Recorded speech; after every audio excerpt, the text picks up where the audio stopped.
On tonight's edition of The Overtime, Flagstaff and Coconino season came to an end last week in their annual crosstown rivalry game. We recap the game as well as evaluate their season.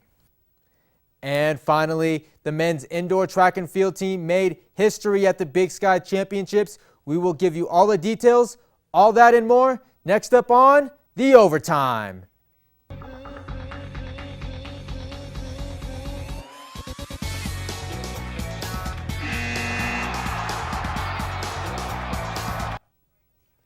Thank you for joining us, and welcome to this edition of The Overtime, Northern Arizona's only sports show. I'm your host, Matt Stern. Joining me in the studio is sports reporter Matt Stern. Matt, welcome to the show. Cody, it's great to be here. I'm excited. Let's get the show on the road, huh? Let's have Pitching is key, and it is how you win games. Well, right now, Flagstaff is not pitching well enough. The Eagles have a team ERA of 5.8 with 108 runs allowed through 15 games. Now, with a 6-9 record, however, they can still salvage their season if they can find a way to pitch better.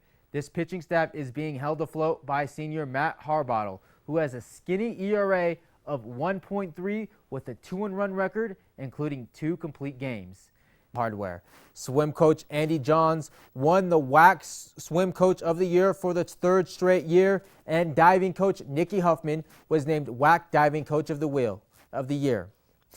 And in addition, junior Alexa Geiger won 2 gold medals in individual diving events and also received Diver of the Year.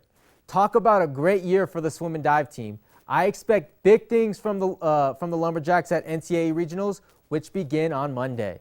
Now, some major news came down from the NAU basketball program earlier this week. Junior guard Chris Yanku will not return to the Lumberjacks next season and has decided to turn pro. He averaged 12.7 points per game and 4.1 assists per game in his Lumberjack career. Ashley, can NAU replace the production of Chris Yanku? Thanks, Sam.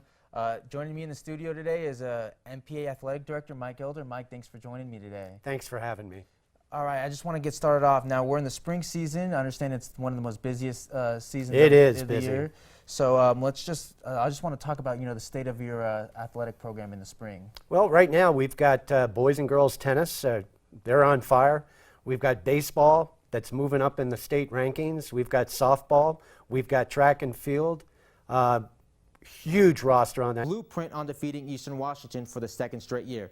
If a team like Weber State, which NAU handled fairly easy a few weeks ago, can nearly beat Eastern Washington, I really like NAU's chances to come away with the upset on the road. Now, coming up after the break, our sports reporter Austin Davis sat down with NAU volleyball star Janae Vanderploeg. Stay tuned. This weekend, Jackie, we got Oklahoma, Villanova, Syracuse, and North Carolina. Who do you think is going to win it all, huh? With all the upsets, I have Syracuse going. Syracuse. So you got the 10 seed beating who do you think they're going to play? Are they going to play Oklahoma or Villanova? Definitely, I'm thinking Oklahoma. Okay. It would be a good game. Oklahoma. See, I have Oklahoma there in my bracket. I have them all the way from the beginning. Anyways, thanks for joining us. Thank you to Ashley. Thanks to Jackie, and thank you for joining me tonight. Tune in next week. Good night, everyone.